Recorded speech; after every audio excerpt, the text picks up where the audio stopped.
नमस्कार प्रणाम। हम खेसारी लाल यादव सबके गोड़ छुके गोड़ लगतनी।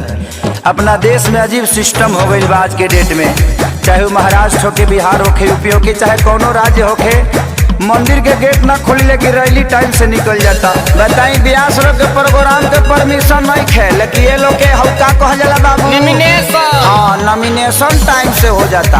का सिस्टम आ गइल बा बताई। हमनी के माई के पूजा करे खातिर भी सरकार से परमिशन लेके पूजा के पड़ी।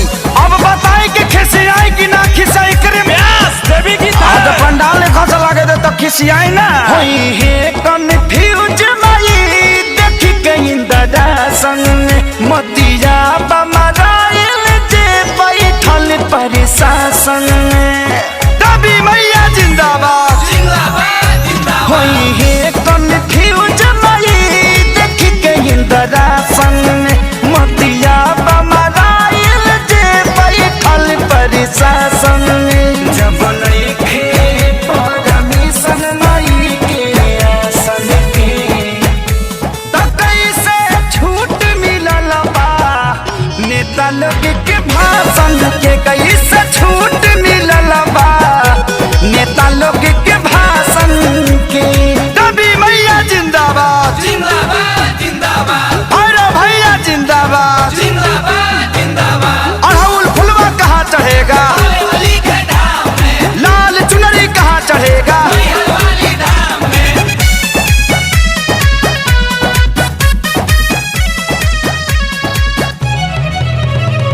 रैली में भरल लोगवा से कोना कोना पूजा में जुटबो तो हो जाई कोरोना।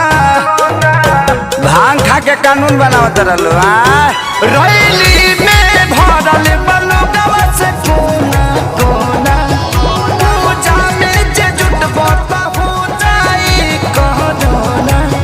परिभाषा होवे है तो सुशासन के त कैसे छूट मिलल बा नेता लोग के भाषण के, कैसे छूट मिलल बा नेता लोग के भाषण के।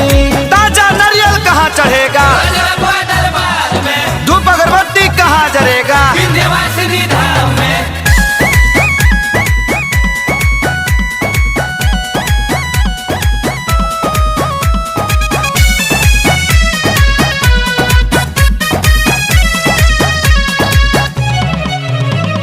सोनू विकास बाना से पलो गवाला गल यादव राज कुन दन सरकार भइल बा पागल।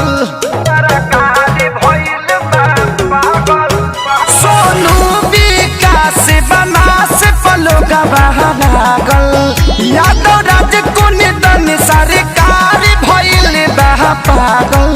भइल दुनिया बाके सारी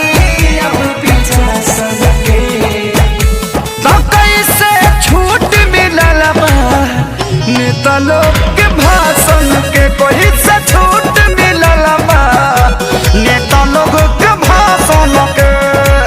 जले माई के मूर्ति ना रखाई तले वोट ना दियाई। जय माता दी। तो भाई लोग सब लोगन के हैप्पी नवरात्रि।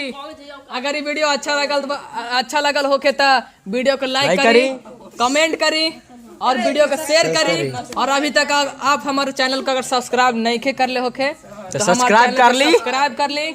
और एकरा से भी अच्छा आप लोगन की वीडियो जरूर मिली। आप लोगन के सपोर्ट के जरूरत बा। धन्यवाद। एक बार फिर से आप लोगन के नवरात्रि के हार्दिक शुभकामनाएं।